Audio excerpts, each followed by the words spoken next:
I grew up in a Christian church, but I went to public schools and had a hard time relating my culture of public schools to my culture at my church. But by eighth grade, I realized I definitely wanted to follow Jesus and follow His Word. And so I started reading the Bible and trying to understand it. And in fact, I kind of became so focused on the Bible that I remember at our eighth grade graduation, they allowed anybody who wanted to step up to the mic and share something.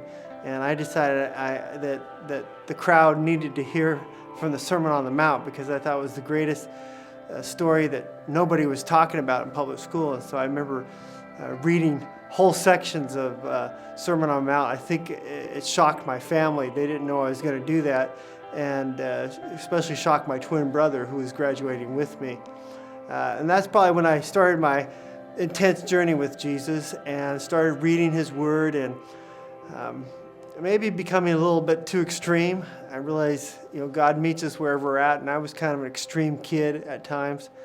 But I do remember when I was 16 reading this passage from Isaiah 43, 10, 11. "You are my witnesses, declares the Lord, and my servant, whom I have chosen, that you may know and believe me and understand that I am He." I remember rereading that several times and saying, "Are you talking about me? You are my witnesses." I'm a witness for God. I was thinking at the time, I remember as a kid, I had a facetious mind, and I was thinking, what kind of trouble is God in that He needs witnesses? And I realized, no, He's inviting me to a lifelong journey of getting to know and believe Him. And this text has kind of been an anchor in my life. I've went through periods of tremendous up and down. As I pointed out, I was kind of extreme kid, and I went through periods of intense legalism.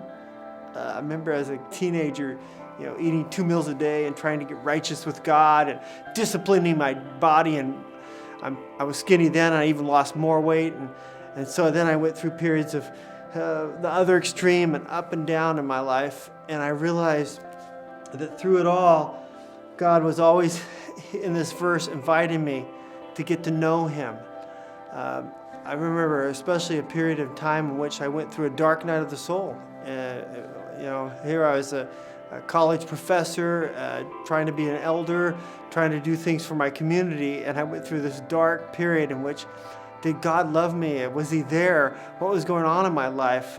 Why did I feel so dark and so darkness around me? I even went through a period of intense darkness in which I kind of thought I was kind of like Satan. Satan and I were probably similar. We both fallen from what God wanted.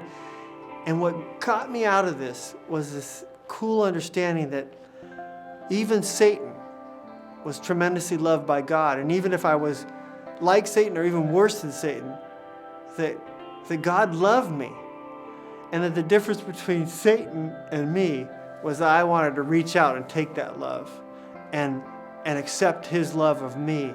And that was what God was calling me to witness to His love for me, that I could know a God that has this tremendous compassion for me, that even though I didn't always understand why He caused the flood or why He caused Sodom and Gomorrah, or all the relationship between His justice and His mercy, that there was a God who I could believe in and hold as the center of my life.